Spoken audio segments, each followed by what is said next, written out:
Tere armsad kuulajad ja vaatad, mina olen Kristiina Metsala. Ja mina olen Naatan Metsala. Ja see on meie podcast Vaheajam, kus me räägime kristlikust elust, usust, jumalast, meie kogemusest usueluga ja kõigest sellest. Täpselt nii.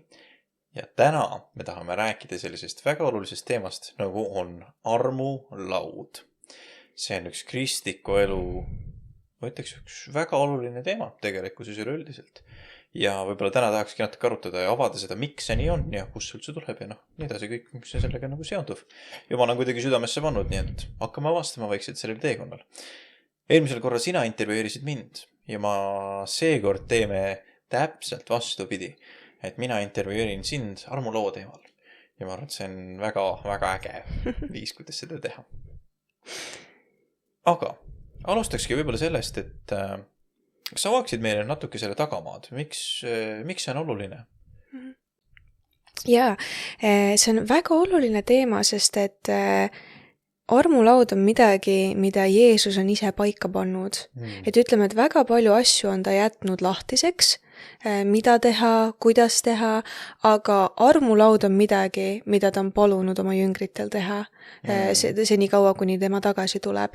Ja see on vahepeal nagu kuidagi võib ära ununeda selle olulisus meie usuelus, et me peame väga oluliseks piibli lugemist, ülistamist, palvetamist, võib-olla ka koos osaduses käimist, aga ka sellised muud asjad, et miks on vaja kirikus käia, miks me armulauda teeme, miks on oluline evangeliseerida, miks on, et mis on need muud siuksed usuelu vundamendi alustalad, mis tegelikult täiendavad üksteist ja mis tegelikult teevad selle usuelu viljakaks ja aitavad meil püsida Jumalas lõpuni välja.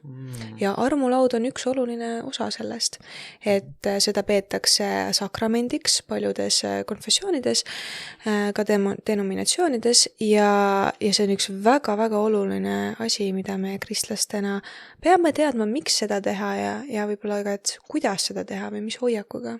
Jaa, see on väga-väga õige, väga hea nagu sissejuhatus sellele, väga-väga lahe.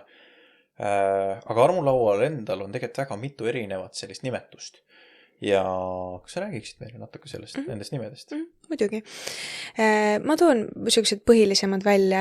Esiteks on näiteks euharistia, mis on siis kreekakeelsest sõnast ja see tähendab tegelikult heast armust tänu andmist. Ja algkoguduse ajal siis oligi siuke armulaua või siis euharistia talitus, oligi nagu, seda tehti rõõmuga, et rõõmuga mindi tegema armulauda või siis euharistiat ja see euharistia tähendabki siis lihtsalt heast armust tänu andmist, rõõmuga annad tänu selle eest, mida Jeesus on teinud. Siis väga populaarne on ka issanda söömaaeg, sest see on osavõtmine sellest, mida Jeesus tegi, et ta kutsus kokku jüngrid ja pidas endaga selle viimase söömaaja. Siis armulaud. Me saame osa issanda armust, mis on meile kingitud tema poja Jeesus Kristuse läbi. Et keegi meist ei pea seda välja teenima, vaid see on meile kingitud kõikidele, kes usuvad. Et usu läbi on see arm meile kingitud ja sellest osa võtmine ongi see, et sa võtad osa sellest armust, mis sulle on antud. Ja see on Jumala rahvale, kes on lepingus temaga. Et kui sa oled kristlane, sa oled oma elu andnud Jumalale, siis sa lähed ja võtad osa sellest armust. Ja siis näiteks leibamurdmine. Jeesus murdis leiba. Sealt see tuleb. Ja siis on veel mõned nimetused, aga primaarselt tähendavad need nimetused seda, et kuidas selles suhtutakse või et mis denominatsioon või konfessioon, kuhu nad panevad armulauas selle rõhuasetuse, et vastavalt ka sellele kasutatakse siis neid erinevaid nimesid. Antud osa puhul ma kasutan edasi sõna armulaud. Väga mõistlik, jah, me oleme harjunud selle nimetusega armulaud tõesti. Väga hea ülevaade nendest nimedest ja tegelikult ka nende tähendustest. Mina isegi ei olegi kunagi nagu mõelnud selle peale, et miks need erinevad nimed on seal taga. Aga see on nagu oluline teada tegelikult ja vaadata, kui nagu suure erineva nagu dimensiooni see tegelikult avab lihtsalt nende erinevate nimedega andmine. Ja väga lahe. Kuule, ka Jeesusel on mitu erinevat nimetust ju, rahuvürst ja messias ja et seda on väga lahe näha. Aga mis seos on armulaual Vana Testamendiga? Või tuli see täiesti nagu sellisest tühjast kohast ja võib-olla sa räägiks ka, et miks see on oluline kristlastele? muidugi. Matteuse 26, ma loen 17. salmist. Aga hapnemata leibade püha esimesel päeval astusid Jeesuse jüngrid ta juurde ja küsisid, kuhu sa tahad, et me sulle paasa söömise valmistaksime? Tema ütles, minge linna selle ja selle juurde ja öelge talle, õpetaja ütleb, minu aeg on lähedal, ma tahan sinu juures pidada paasa söömaaega oma jüngritega. Ja jüngrid tegid nõnda, nagu Jeesus neid oli käskinud ja valmistasid paasa söömaaja. Aga kui nad sõid, võttis Jeesus leiva, õnnistas ja murdis ja ütles jüngritele andes, võtke, sööge, see on minu ihu. Ja ta võttis karika, tänas, andis selle neile ja ütles, jooge kõik selle seest, sest see on minu lepinguveri, mis valatakse paljude eest pattude andeks andmiseks. Aga ma ütlen teile, mina ei joo siit peale sellest viinapuuviljast kuni päevani, mil ma joon koos teiega uut oma isa riigis. Siin kohe alguses mainib siis seda paasa söömist ja see on Iisraeli rahvale üks kõige siukseid olulisemaid pühasid, milleks on siis paasapüha. Ja selle taust oli siis see, et kui juudi rahva kui Jumal tahtis oma rahva võtta Egiptusest välja, siis nad pidid paasatalle ära tapma ja verega määrima uksepiidad ja hiljem said selle paasatalle ära süüa siis. Aga et siis need, kellel oli see märk uksepiidal olemas, need jäid ellu. See oli siis enne, kui nad said Egiptusest välja.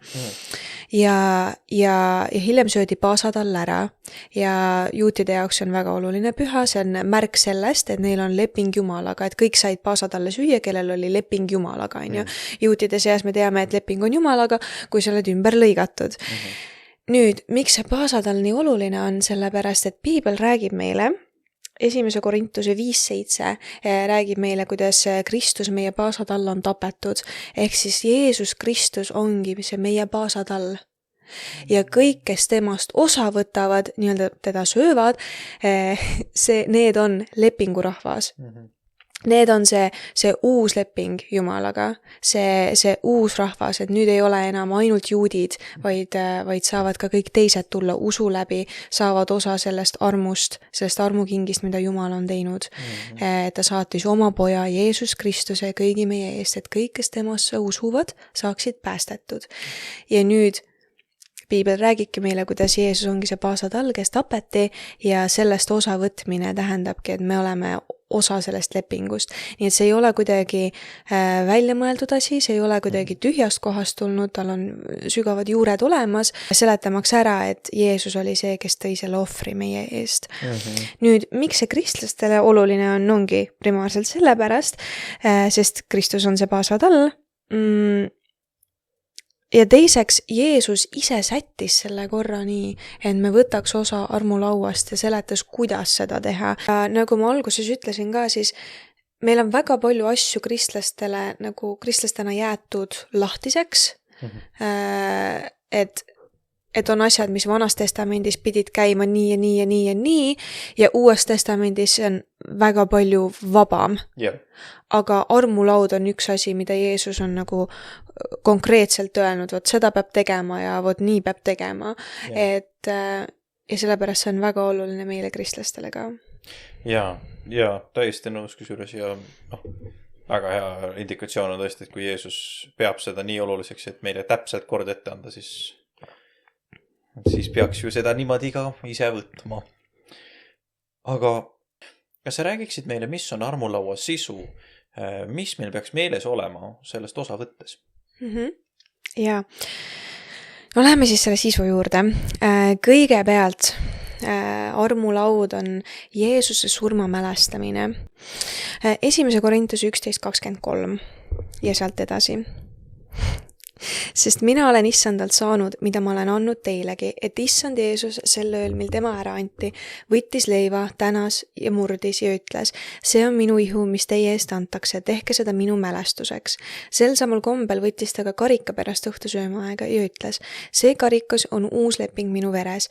Nii sagedasti, kui te sellest joote, tehke seda minu mälestuseks, sest iga kord, kui te seda leiva sööte ja karikast joote, kuulutate teie issanda surma, kuni tema tuleb.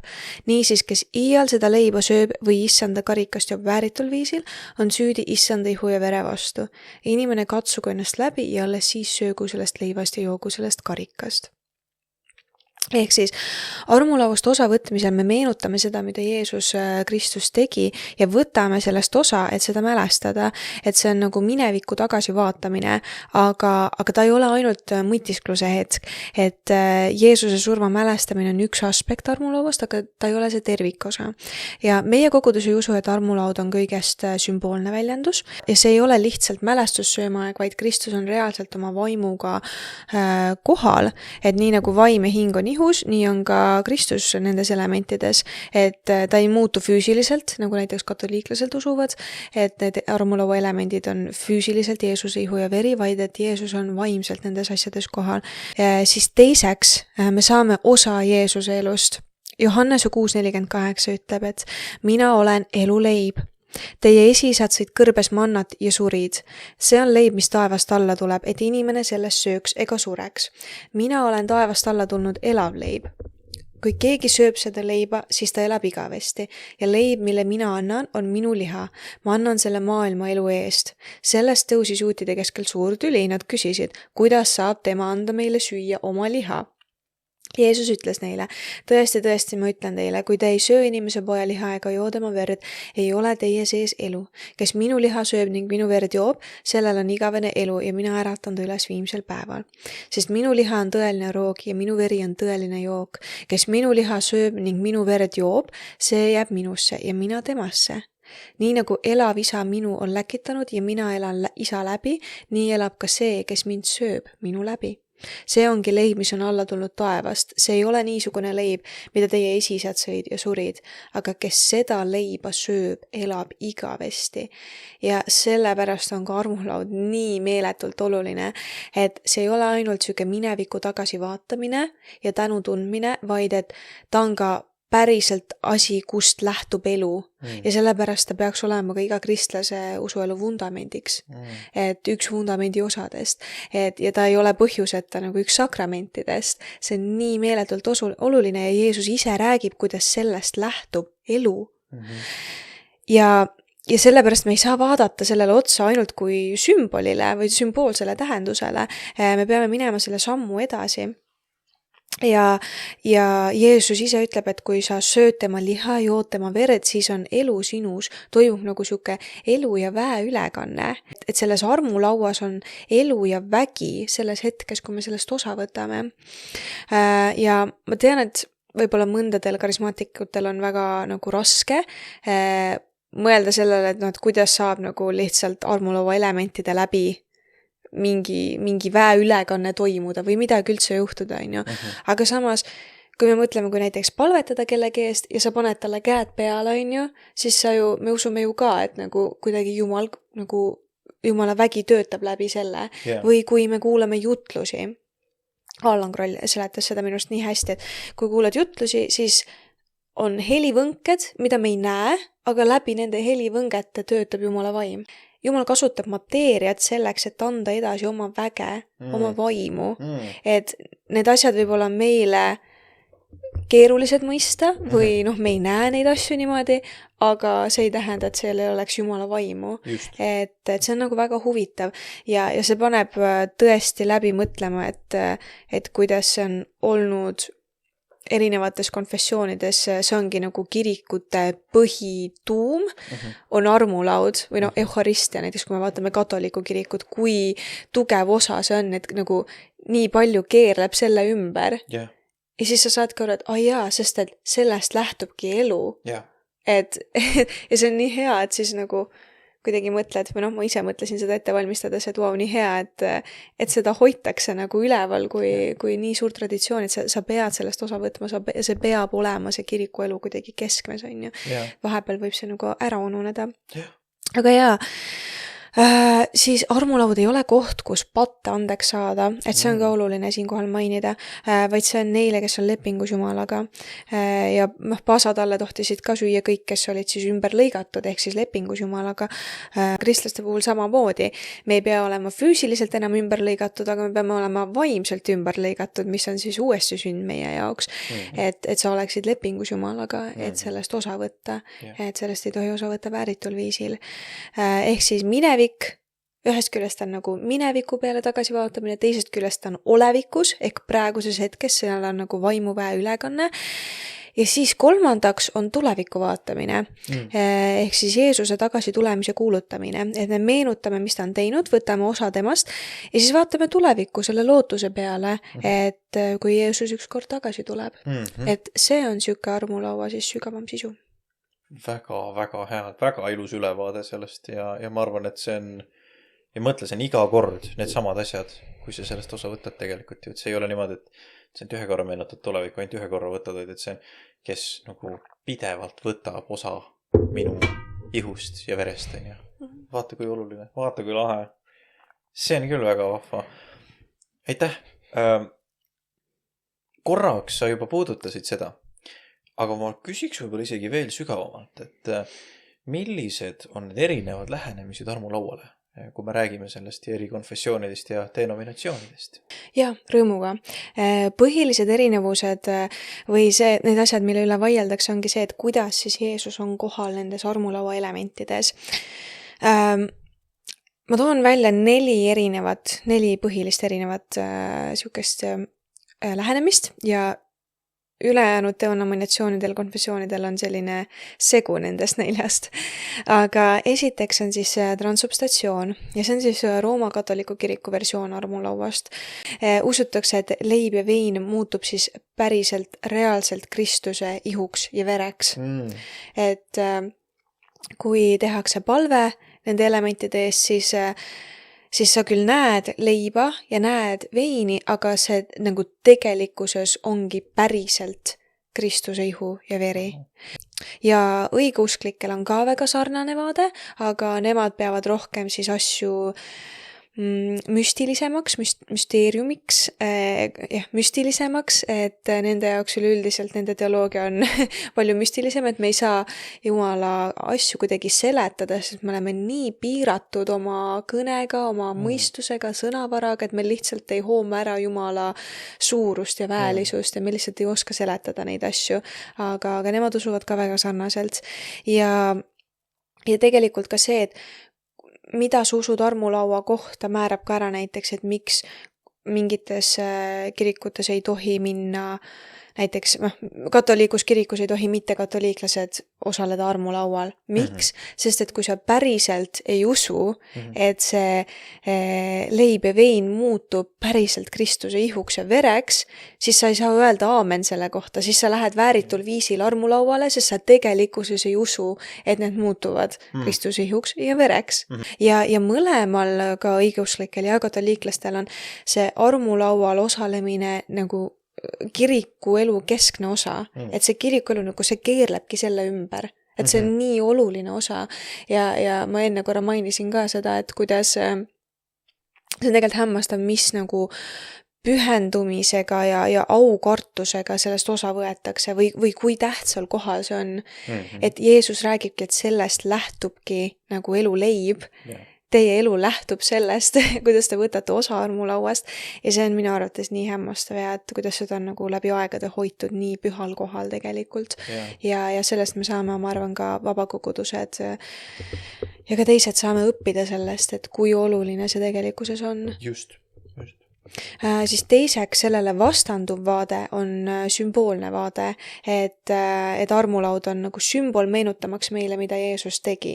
Et need vein ja leib jäävad veiniks ja leivaks, need on lihtsalt sümbolid sellest, et aga Jeesuse nagu otsest kohalolu ei ole armulaua elementides, et see on lihtsalt meenutamaks meile, et see on niisugune mälestamine Jeesuse surmast ja sellest, mida ta tegi meie heaks. Ja siis järgmiseks on näiteks luterlaste vaade ja see on niimoodi, et nende vaade on siis see, et leib jääb leivaks ja vein jääb veiniks, aga Kristus on kohal nendes elementides. Nii et Jeesuse ihu ja veri ei tule nagu füüsiliselt nendesse elementidesse, vaid Jeesus nagu koeksisteerib nende elementidega. Okei. Ja kui sa võtad osa armulauast, saad sa osa siis Kristusest, et saad osa tema armust, armastusest, halastusest. Ja siis on reformeeritud teoloogia järgi lähenemine, mis on meie Eestis, ma arvan, vist kõige levinum, et see sümboolne ja reformeeritud teoloogia lähenemine armulauale on just meie Eesti kontekstis väga levinud. Ja see on see, et leiva ja veiniga ei juhtu midagi, aga uskuja saab siis läbi püha vaimu osa Jeesuse ihuste verest ja Jeesus ei ole küll füüsiliselt kohal, aga ta on vaimselt kohal nende armulaua elementidest. Ehk kui me lähme armulauale, siis me saame Jeesusest osa vaimselt. Ja Calvin isegi lisas juurde, et inimese hing saab endale vaimset väge. Ja Zwingli tõi veel juurde siis, et siin on oluline, et uskuja saaks osa Kristusest, sest et ainult läbi usu saab osa Jeesuse ihuste verest vaimsel viisil. Ja need on siis põhilised vaated armulauale ja ülejäänutel on primaarselt segu nendest. Ja et Eesti vabakoguduste seas on siis levinud siis enamjaolt see segu sümbolismist ja reformeeritud teoloogiast. Et meie koguduse lähenemine läheb rohkem reformeeritud teoloogia juurde, aga on ka segusid ja et need on põhilised 4 vaadet, aga ja ülejäänutel on siis segud nii metodistidel, nelipühilastel, anglikaanidel ja nii edasi. Vau, okei, no näed sa. Seda on küll väga huvitav teada ja see on huvitav, kuidas see kujunenud ajas niimoodi on ka tegelikkuses. Aga aitäh, see on väga-väga hea ja põhjalik ülevaade armulaua sisusse üleüldisemalt nagu ja sellele tausta ja kõigele sellele, et aitäh, et sa seda nagu avasid meile. Ma küsiks, et kas sa oled ise armulaua puhul midagi nagu erilist kogenud või miks see on just oluline personaalselt sinu jaoks näiteks?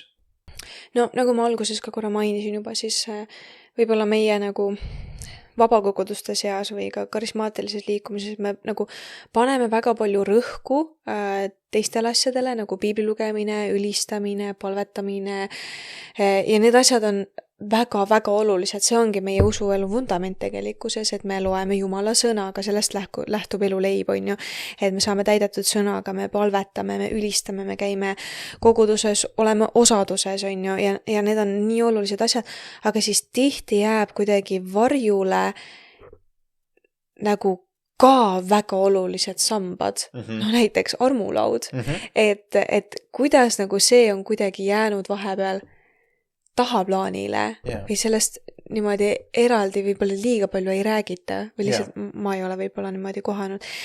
Ja tänaseks osaks nagu ettevalmistamine ka pani kuidagi selle fookuse paika, et kui Jeesus on midagi paika pannud ja nimetanud seda nagu pühaks ja asjaks, mida me nagu kindlasti peame tegema, kuni tema tagasi tuleb, siis me peame kindlasti hoidma seda väga kõrgel kohal ja mitte sellele, et lähenema kuidagi ükskõikselt või tühjalt või nagu, et me reaalselt lähenemegi sellele kui midagi väga-väga olulist.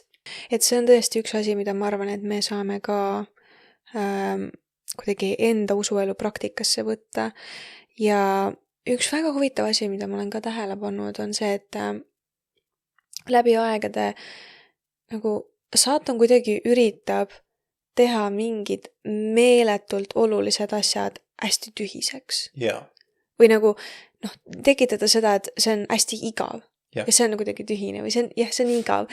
Et ma mõtlen enda usuelu peale, kui ma nagu kõikusin niimoodi usus ja kadusin ära, on ju, et siis nagu mõte lugeda piiblit tundus nii kohutavalt igav, nagu kes see viitsib lugeda piiblit. Nagu jah, ma võin nagu oma enda elu jaoks sealt mingeid asju leida, et see tundus veel põnev, aga nagu päriselt lugeda, mida Jumala sõna räägib, see oli nagu, ei, kindlasti mitte, et see on nii igav asi ju. Aga selles ongi tegelikult, see ongi meie usuelu vundament ju tegelikkuses, on ju. Ja natukene veel sügavalt piibli lugemises siis, kui oli, mis ta oli 20. ja 21. sajandi, 20. sajandi ärkamised, 21. sajandi ärkamised, siis karismaatiline liikumine nagu plahvatas täielikult, on ju, ja meie Eesti sai ka sellest mõjutatud, kus Nõukogude aja lõpus ja iseseisvumisperioodi alguses tuli meeletult palju kirjandust ka meile, tõlgiti ümber Benny Hinni kirjandust, Billy Graham, Kenneth Hagin ja nii edasi. Ja huvitav oli see, et see karismaatiline liikumine nagu plahvatas täielikult ja selline vaimus käimine, vaimuannid, kõik sellised asjad. Ja tehti Ameerikas väga palju laagreid, kus nagu harjutatigi profeteerimist ja tervendamisi ja kristlased saidki kokku ja nagu tegid selliseid nagu, kuidas öelda, workshop'e või, või nagu sellised, ma ütlen, laagreid tegid, on ju.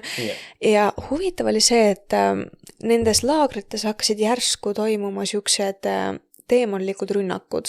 Ja inimesed hakkasid nägema meeletult õudusunenägusid, saama hästi õudsaid ilmutusi, saama nagu ja kogema sellist meeletut hirmu, anxiety, ärevust ja selliseid nagu depressiivseid mõtteid, tumedaid mõtteid hakkasid kogema nagu mingit tumedust seal samas laagris, on ju. Ja siis laagri tegijad said järsku aru, et me oleme pannud rõhu ainult vaimuandide rakendamisele, proovime profeteerida, tervendada ja nii edasi, aga me ei ole üldse piiblit lugenud korralikult. Selle asemel, et tundide viisi otsida neid profeteeringuid, nad hakkasid tundide viisi piiblit lugema. Ja siis järsku läksid vaimuannid ka lahti. Ja siis hakkasid inimesed nagu sellele otsa profeteerima ja inimesed said terveks ja nagu... Ja siis sa mõtledki, et oot, jaa, et näed, et nagu vahepeal piibli lugemine võib tunduda nii mõttetu või nii igav, aga sellest lähtub elu. Ja siis sa mõtled ka näiteks armulaud, on ju, või mingid veel asjad, mis nagu tunduvad, et need jäävad kuidagi tahaplaanile, aga tegelikult on asjad, millest lähtub meie usuelu vundament ja mille peale me saame ehitada nagu siukest viljakat usuelu tegelikult. Aga see ei saa enne juhtuda, kui meil ei ole need vundamendi alustalad paigas. Ja ma ütlen, et kui sa usuelus tunned, et mingi asi tundub nagu väga igav ja süke, et ma üldse ei taha seda teha, näiteks ma üldse ei taha kogudusse minna, ma üldse ei taha ülistust teha, ma üldse ei taha palvetada kaasa, mind ei huvita piibli lugemine, siis see on just märk sellest, et see on see asi, mida sa pead tegema. Et see on see vundamendi alustalu, mis sul natukene nagu kõigub või hakkab ära lagunema. Et see on just need asjad, millega sa pead siis rohkem ja rohkem tegelema. Ja see tõesti, see teema uurimine nagu pani paika selle... või tekitas ausalt öeldes aukartust Jumala vastu, et sa saad aru, kui oluline see tegelikult on ja kui tühiselt ma olen ise ka elus võtnud seda, et kuidagi lähed läbi sellest ja nagu muidugi võtad osa armulauast, aga pole nagu aru saanud sellest pühadusest ja sellest Jumala väest, mis sul on võimalik saada sellest, kui sa päriselt lähed sinna nagu selle õige südame hoiakuga, sest et kui sa niisama teed mingeid asju, siis sa jääd lihtsalt ilma asjadest. Et kui ma olin ühel üritusel ka ühel suuremal üritusel enne, kui ma Jumala juurde tagasi tulin, et siis ma olin nii üleoleva suhtumisega mingi tervendamiste osas ja profeteerimiste osas ja siis ma läksin selle üritusele ja mõtlesin, et Jumal, näita, mis sa teha saad, näita siis mulle. Ja siis kõik inimesed minu ümber kogesid Jumalat, said terveks, said profeteeringuid enda ellu, said kogeda Jumalat. Kes ilma sellest jäi? Mina. Sest ma olin nii vale hoiakuga selle kõige keskel.